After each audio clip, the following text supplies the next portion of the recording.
Ça ne démarre pas fort, les négociations à Michelin jouaient les tours. Ce matin, des salariés ont accompagné leurs représentants à la maison des associations pour la première étape des négociations avec la direction où chaque camp présente son projet. Mais chez les salariés restés sur le parvis, la confiance ne règne pas. Depuis le 10 juin, date de l'annonce officielle de suppression de 730 postes sur 960, et plus encore depuis le 7 juin, jour de la fuite sur Internet, ceux-là ont le sentiment d'avoir été trahis. Certains s'étaient engagés dans le projet Michelin, s'étaient investis, et pour quel résultat? Je regrette qu'on ait formé des gens qui soient indiens, brésiliens, et qu'aujourd'hui c'est eux qui auront le boulot et nous on n'aura plus de boulot. Voilà, les remerciements de la maison après 40 ans de service.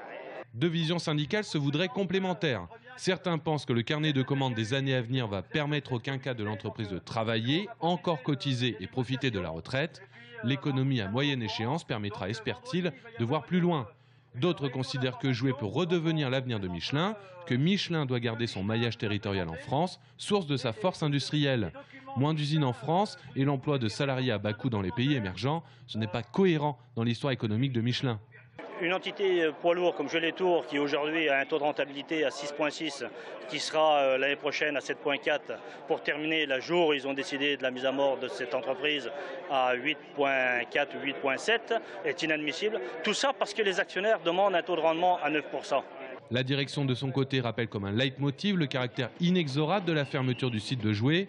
Réorganisation de l'outil industriel, concentration des usines. Le pneu poids lourd, ce sera pour l'instant tout à La Roche-sur-Yon. Les mesures d'accompagnement fin de carrière, de manière à garder les gens dans l'emploi. D'autre part, pour tous les autres, il sera proposé 2 postes dans l'un de nos 14 autres sites en France. D'autres encore seraient aidés et auraient droit à des formations.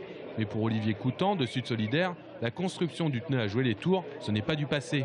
On refuse cette fermeture du site poids lourd. Ce qu'on souhaite, c'est que Michelin, avec les moyens qu'ils ont, parce que Michelin, il faut savoir que c'est une entreprise qui fait énormément de bénéfices, elle a les moyens de maintenir l'activité du site poids lourd à Jouet les Tours, de faire partie de nos anciens tranquillement, et dans 2015-2016, de pouvoir redémarrer l'activité poids lourd sur le site de Jouet les Tours. À cette première étape de négociation succédera une deuxième étape, le 19 septembre. Les discussions direction représentants de salariés pourront commencer.